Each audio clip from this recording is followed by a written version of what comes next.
Welcome to part 2 of our episode of our visit with Bob Butler from Lake Orion here today. Bob was born in Iowa, came to Lake Orion about 41 years ago, was in Pontiac prior to that. He's a member of the American Legion, the Lake Orion Methodist Church. He's a veteran of World War II. And when last we were talking, Bob, we finished up talking about just after you got out of training with the Navy, and you were on was it an escort ship, or was a tanker that you were talking about? The first year was on a tanker on the East Atlantic Ocean, and we run from, and it was a tanker, and we hauled oil, and we went to South America, Cartagena, Venezuela, and we went all the way up to Halifax, and all the way up along that coast, up to St. John's, and deliver the oil. Then we come back and make the same trip again for a year. You covered a lot of territory. But I think about 30-day trip, because it was always convoys. It was always in a convoy. Now you were talking earlier about German subs being off the East Coast. Well, yeah, that was. Did you have any episodes with? I've never seen one, but I seen some ships. I mean, like in the Caribbean, a couple that got shot. I mean, sunk. You see the smoke, but there was nobody worried about it. I mean, you worried about it, but you're glad it wasn't your ship. Did you have any tense moments as you were? Not too much on the East. We run up and down the East Coast, and we didn't have really any episodes. I mean, we knew it was bad, but we didn't lose many ships. We didn't lose many ships because we'd be maybe 20 ships in a convoy, and we'd have destroy at them days. They'd have a DE run a convoy for us, We left New York one time, and I think there was 20 ships in the convoy, and we never seen a ship. They all stayed on, and they all blowed the whistle. Everybody knew where everybody was at, all in the fog, and every fog all the way up to Halifax. Imagine so how long at one time were you on a ship without setting foot on land? Well, I mean, this was every month and when it was on the so at least East every Coast. 30 days you pulled it to port. Yeah. Okay. They loved us in South America. I loved that duty. Tell me about your stop in whereabouts in South America? Cartagena, Colombia. Colombia. I thought that's what I said. It started before. Tell me what you remember about being in Colombia. Well, we'd only be there about 5 days because it didn't take long, and then we'd get loaded. We could load up in oil, and because we'd pumped, for ballots, we had to put water in the ship on the way coming back, so it wouldn't bounce so much. And then we pumped the water out, and they put oil in it. Well, 5 days would give you enough time to go out on a couple of dates, visit a couple of restaurants. Good duty. I can't tell you all that stuff. Off camera, maybe, yes. You were, did you stop at Colombia more than once? Yeah, about every 30 days. Every we went month, back to the same that's place. Okay. I can't remember how long it took us anymore, how long it took us to go up there, because different times we had to wait for a convoy. You never went by yourself. There was always a convoy, and maybe be 20 ships in it, tankers and freighters, and they set that up so they could go in a group, What was Colombia like during wartime? Well, it was we went in pretty primitive. It was really primitive. People invite you right in their house, and they lived Americans, and we wasn't there very long, and drinking, and that was about the only time. And we didn't have any work to do when we was inshore. Merchant Marine had to do all the work. So how long did you cruise up and down the eastern coast of the United? For a year. For a year. Mm-hmm. So you made, well, at least 12 stops. I don't know. I would say about one every 30 days or something. Yeah. Like that. So you made a couple of friends along the way, I imagine. No, I didn't make them Canadians. Halifax was a bad place to go for liberty. It was cold, and it seemed like every time it was very friendly, but not friendly at all. Really? I mean, we didn't like liberty there.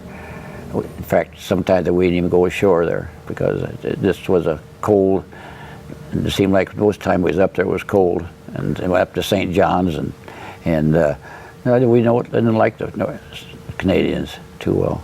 So, what was your next assignment after cruising up and down? Well, the war was kind of slowing down in the East Coast because it was all in Europe at that time. I mean, it was going over there. it was cleared, all the ocean, North Atlantic was all cleared up for the subs and everything. It was pretty free to go, you know.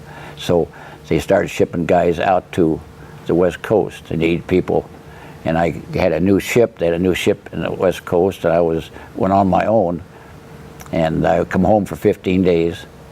And then I took a train all the way out to California to San Francisco. In Shoemaker, California, that's where there was a base right there. And ships would call up the base and say, I need a gunner's mate, and I need this guy, and I need a machine mate. And they'd ship them out to us. And that ship, it was just brand new. What year would this have been approximately that you went to California? It'd be 44. 44, okay. Mm-hmm. What were your folks thinking about all this? Well, they didn't, I guess it was never discussed. I mean, it was just, the war was going on, and as long as I was healthy, they didn't worry about it. In the meantime, was your dad doing okay in the auto plant? Well, yeah, he was doing work on supplies, war stuff in the plant. Did he work for General Motors? Or Yes. He did. What plant was he at, do you know? Well, he was GMC truck and coach. Truck and coach in Pontiac. In Pontiac, So they were still living in Pontiac. Mm-hmm. And he lived there till he died. Let's pick it up on the West Coast. Tell me, once you arrived on the West Coast, what was your next experience with the Navy? Well, I was in a base, a holding pattern, where everybody went when he was shipping a lot of people to the West Coast. And I took a train trip out there, and I was there about 30 days before I got a ship. And they called and said they just wanted one gunner's mate. So I went on this ship, so I don't know why. I mean, they was short one, and it was a brand new ship, but it was been on shakedown. And it had been to Hawaii and back, but they needed another gunner's mate.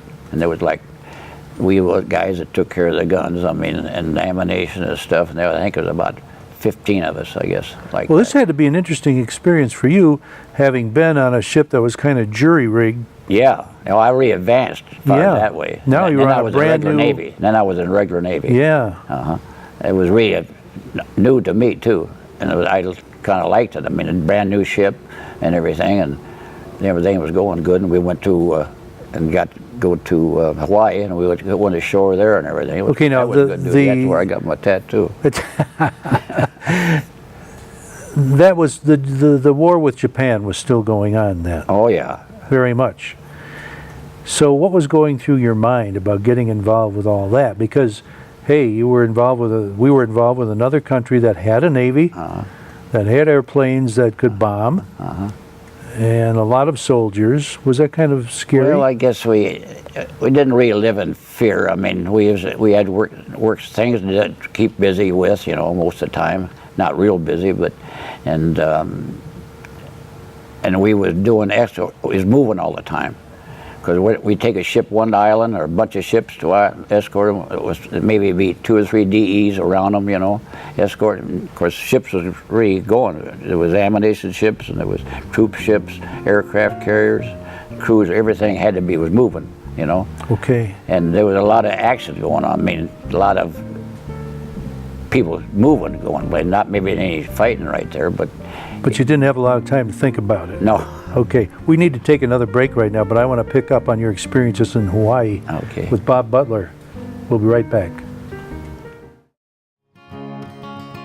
There's a lot of history to Oxford.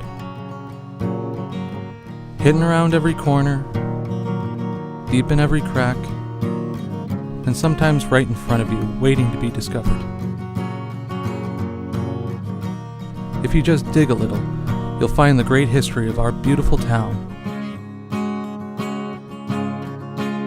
Welcome to Historic Oxford. Back with Bob Butler talking about his World War II experiences. Bob, when last we spoke, you were approaching Hawaii. Tell me what kind of experience that was. Well, it was good duty there. Leave, because Hawaii was all wired in. All the beaches and everything had wire on them, so that they didn't know for sure the Japs was going to invade them or not. Now, this was 1944. Was that correct? Yes. It might be 43. I mean, no, it would be 44. Yeah. So about 3 or 4 years after Pearl Harbor. Yeah. So did you find that things were pretty much repaired after that when you got Well, there? they wasn't repaired, but they was settled down, and they knew that they didn't think it was going to be invaded or anything. But when they first put all the stuff up, you know, they thought maybe they were going to be invaded, and they put wire fence up on the beaches and everything. They were a lot more secure than Yeah, they were they had, before. and it was still secure there, but it was pretty good duty. I mean, going ashore, but we only went ashore one time. Then we come back to San Francisco again. Then we took off from there and then went all the way. Then we didn't even stop at Okay, so you were in Hawaii for how long? about 5 days. How'd you like that? Pretty good duty. That's why I say I got my tattoos. That was a mistake. Was it better than Colombia? Well, I don't know about that. So why did they send you back to California? Well, on a shakedown, they found a lot of things that had to be repaired. I mean, you know, New boat. like a new car. I mean, it had to be Yeah. perfect, you know, and so I don't know, and we didn't stay in San Francisco very long. We just come back and had Liberty there a little bit, and that was pretty good duty there. San Francisco was pretty good. We got to go ashore there. That was pretty good duty on leave. I mean, on weekends, you know. Mm-hmm. But then we took off, and I was gone for 2 years, and I think them years is a little bit mixed up there. When did you 40, meet your 40. wife in all this? When I come home on a 15-day leave, I met her, and she was a Lake Orion girl. Was this before you went to Hawaii, before you went to California? Yeah. Mm-hmm. Okay, how did you meet her? Tell me. On a blind date. She lived in Lake Orion, and my folks lived in there, and I don't remember. And I was allowed I had 15 days, but I had to plus. So somebody set you up. Yeah, and one of the guys I was in with on the board ship, all of us come home, 3 of us come home from the East Coast. We was going to the West Coast, and there was 3 guys that I knew still lived this area. Yeah. And he introduced me to some woman, and So she did lived- you know right away, or? No, I wasn't. No, I was just a girlfriend, you know. Okay, so this was when you had a couple weeks off. Yeah. You went on a blind date with your future wife. Uh-huh. And so did you only go out with her once when you were home? Or? Oh, no, about every night I think I was here, I guess. Well, there was something there. Well, must have been. I don't know for sure. As a girl. So then you took off for California and eventually Hawaii. Did you correspond a lot? Oh yeah, we wrote all the time for 2 years. She was a good letter writer. So when did the fire, the sparks go off in your mind well, that this might be the one? Well, I didn't know. That sure didn't know at that time. Not You know? yet. Yeah, right. And I come home and we went together for 2 years, I guess, and So after you even got out of the service. Yeah. Okay, all right, let's get back to your service activity. You went from Hawaii to California, and then what? then we took off for the coast, and that's when we started doing our duties. You know, running ships, escorting ships. Okay. From island to island, and it was ammunition ships, it was aircraft carriers, and a lot of smaller ships. I mean, to carry troops, and there'd be maybe 4 or 5 or 6 ships in a convoy, but we'd be on one side to a couple of DEs, there's a couple of DEs on the other side, and we was sounding for submarines and aircraft. You know. Now, you were getting kind of close to Japan in those travels, weren't you? Oh yeah, I mean we wasn't. I mean there was a lot of all of them islands was still fighting. Some of them islands was still fighting. So, did you have any tense moments during that trip? Not too much, I guess. A lot of sub runs, a lot of false runs. We never seen a sub. We dropped a lot of depth charges, but we never found one, and we never. But some outfits did sink. A lot of DEs sunk a lot of submarines, Japanese submarines. But Do you recall some of the islands that you visited? oh, I can't. It was. I just can't name them anymore. Okinawa, I mean Guadalcanal, and Saipan, and just about every. I didn't do my homework. That's okay. No, that's all right. I forgot a lot of these places. Do you have any memories of Guadalcanal? No, that was quite a big battle there early in the war. But we didn't go ashore, much. We was never ashore. So you don't have many memories of what it was island. like on any of Right, those islands? because, well, when we've seen part of it, a little bit it was tore up or something, and we had a home base, Purvis Bay. That was our home place. And we'd go in there and maybe for a few days, because we was in for repairs or food or supplies. That when we was maybe we'd be out for a couple of 3 weeks, you know, or we'd refuel at sea. You could we'd go alongside a tanker, and they put the hose over and they shoot the fuel. Had big lines like that, refuel. And we'd get ice cream off. We've got close to an aircraft carrier. They'd give us ice cream because we couldn't make ice cream.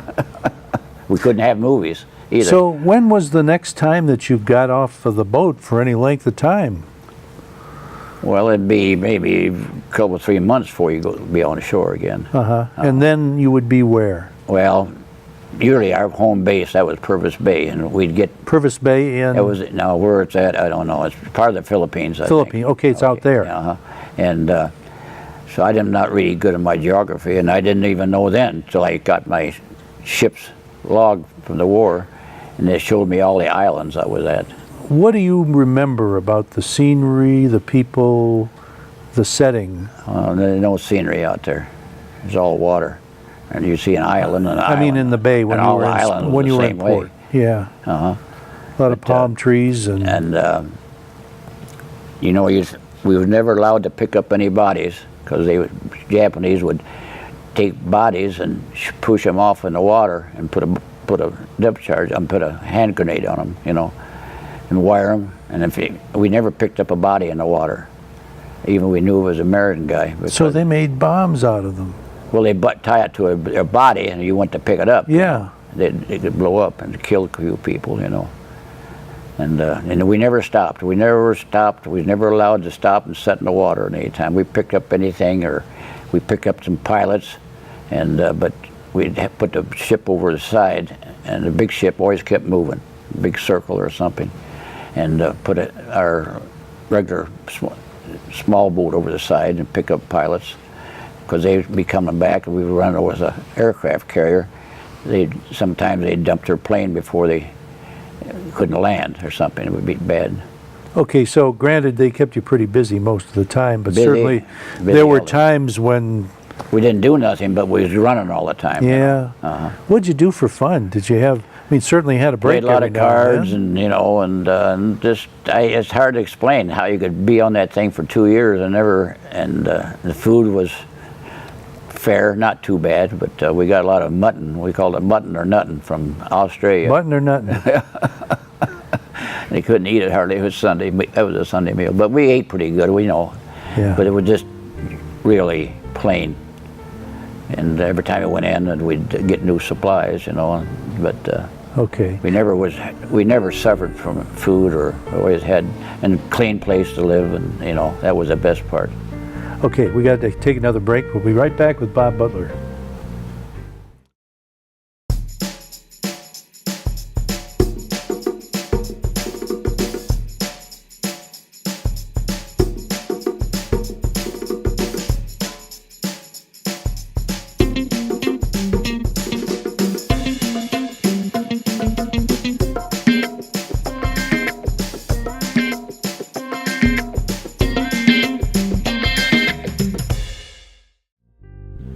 Back with Bob Butler talking about his experiences in World War II. Bob, you were in the Navy, and I believe towards the end of your tour you were around the Okinawa area, is that correct? That's where the war ended, and that's where we was at. Okay. We was back and forth. We go in there and take ships in or take them out and escort them, and then we'd stay there for a while, maybe 2 or 3 days, run escort. They called it, can't word. That's okay. We've got a lot of stuff I want to try and get in during this segment, and I don't want to leave anything important out.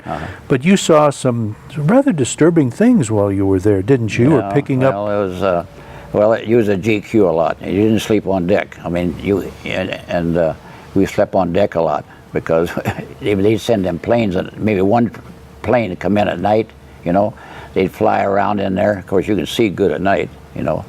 And not every night, but I mean, and they'd send 2 or 3 planes in there, and hell, everybody's nervous. I mean, you know, which ship is they going to pick? You know, of course, they always wanted to get to the big ships. They really didn't want us too bad. What is your most frightening experience that you remember from that part of your Navy career? We shot down 2 planes, and we was firing, and you know, he's trying to kill us. I mean, one knocked part of a torpedo tube off, with his wingtip when he went past. And he landed on the, hit on the other side of the water. We were shooting at him, and we knocked him down, but he hadn't hit the water yet. And he took one of his wingtip, knocked the torpedo tube off our ship. That's how close, but he hit on the other side of the water. If they'd hit the ship, now a lot of them ships our size, if they hit it in a conning tower, you could almost tip it over. And a lot of that would be, any small ship was hit, it would just damage, it'd blow it right up. They had bombs on there, you know. Yeah, was it right around then that you heard about the bombing of Japan? Well, we didn't know it till it just happened all of a sudden, you know. I mean, we didn't know it was going to happen. Well, of course not. Fighting, but, you know, and we was fighting probably up till that day, you know. So what were the things you were hearing then when that happened? Well, we didn't hear too much about the war. I mean, you know, we was isolated. I mean, there wasn't a television to go get all the information, you know, get all this information. We were kind of isolated. I mean, we didn't know really what was going on in the war except where we was at, you know. It seems like that's pretty big news. I mean, it kind of marked the end of the war. I mean, well, the end of the war, that was the biggest thing. But I mean, we didn't know they were preparing for it, or we didn't know how long this was going to last, you know. Okay, so it was after Okinawa that you headed back for the States and got out of the service? Yeah, I got out right away. I mean, they come all the way back to Washington, and I got off at Bremerton, Washington. When did you see your girlfriend again? Not till I went to Washington, and when they shipped us to Chicago and discharged us, then we come home from there then. Okay, were you glad to get out? Oh yeah, glad to get home, you know. What was going through your mind about what you wanted to do next? Well, I guess, you know, you didn't even think about getting a job. I guess you're just glad to get home, you know. 2 years or 3 years, you know, it's just home. You wanted to see home. You're homesick, you know. So was it great to see your girlfriend again? Oh yeah, anybody, any girl. You weren't that fussy. Yeah. But no, I am very lucky. I had a nice wife. She was a nice woman, a good mother, and raised me two nice kids. Now, if I remember our conversation before we sat down here, you told me you got a job right away when you got out of the service. Is that right? Well, I waited about 6 months. My dad, I had a little bit of money, and my dad was getting it out to me. He didn't like that. He said, because he thought I should be going to work. But it was party time. I mean, you know, everybody was coming home at different times, you know. Well, it was good to take a break from what you'd been through. We thought that it really was nice, you know. It was tied up for 2 years on one ship, you know. When you thought about the experience that you'd been through, the death, the destruction, everything else, did it bother you?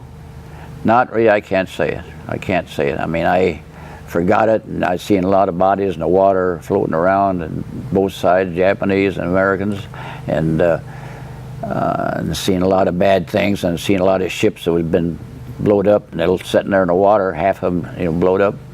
But it never bothered me. I mean, after I come home. Yeah. I didn't have nightmares or anything like that. Great. That's great. What was your first job? Well, I went to work, and the guy had a garage there. I knew, and I knew him before. Of course, garage them days was like a gas station and small time stuff. I started working for him, and a friend of mine, he worked, and then I worked one shift, and he worked the other. Did you know anything about that before? No. Didn't even know how to pump gas. And then we got this buddy of mine. He was worked on one ship, and I on the other one. And we become fast friends, and we was there for 12 years, and we ended up having 18 people working there. Wow. Where was this? In Pontiac. Whereabouts in Pontiac? Well, Paddock and Perry. Paddock and Perry. One of the biggest gas stations and garages in Pontiac. What was the name of the business? Do you remember? Schroeder Service. That's the guy that owned it, really. Schroeder Service. And we managed one shift, and the guy, and it was a 24, 7-day week. We never were locked up. All right, so it was during this time that you and your girlfriend decided. Well, we was steady going together then. When did you decide you wanted to marry her? Well, I don't know. I guess we didn't. I was. It just kind of happened? That was a good time of life, running around all the night, every night. And she worked for the court. Oh, really? Yeah, she was a stenographer on the court. So when did she nail you down? Well, I don't know. I guess we talked about it. I guess, but I can't really put words in. And we got engaged. You don't know where Ball Mountain is? That's Ball. That was be a mountain. Used to be I was engaged on top of that. I'd give her a ring right there.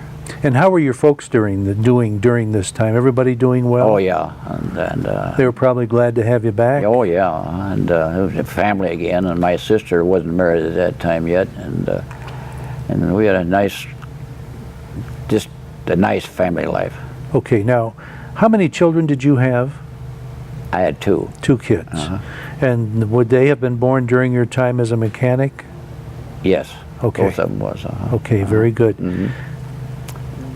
After 12 years of that, what made you decide, you went to work for General Motors after that, didn't you? What made you decide to do that? Well, that time, plant would begin to give benefits.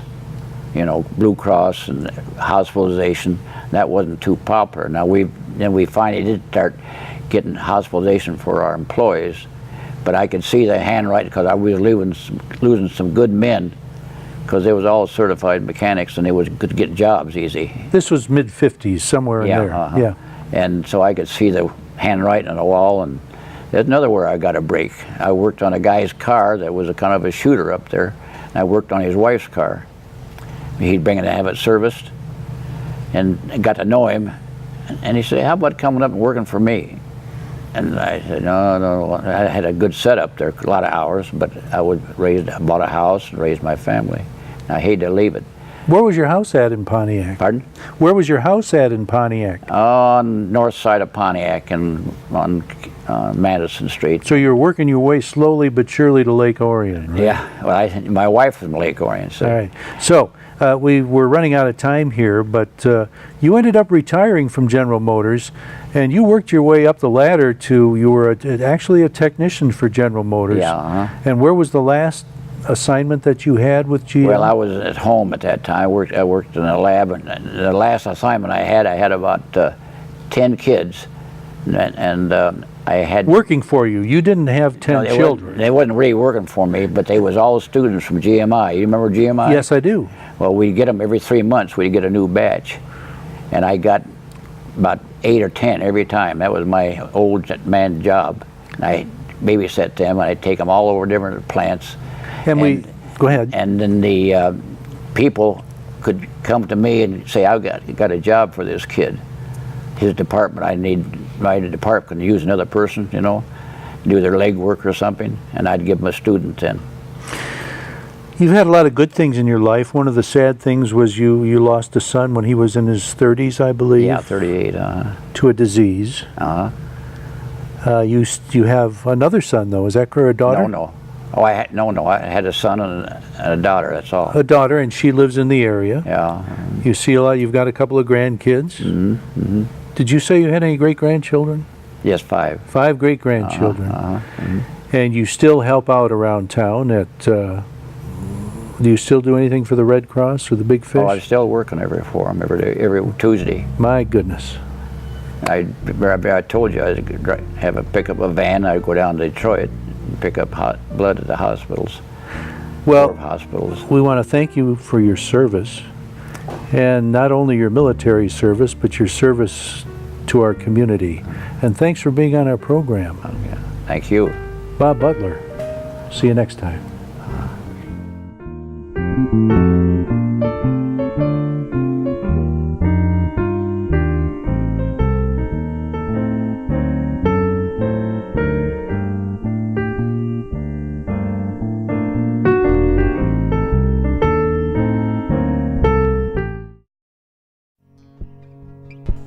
Canine Stray Rescue is Oxford's own local dog rescue.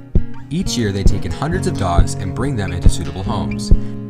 A certified nonprofit organization, Canine Dog Rescue strives to give pound dogs a new leash on life.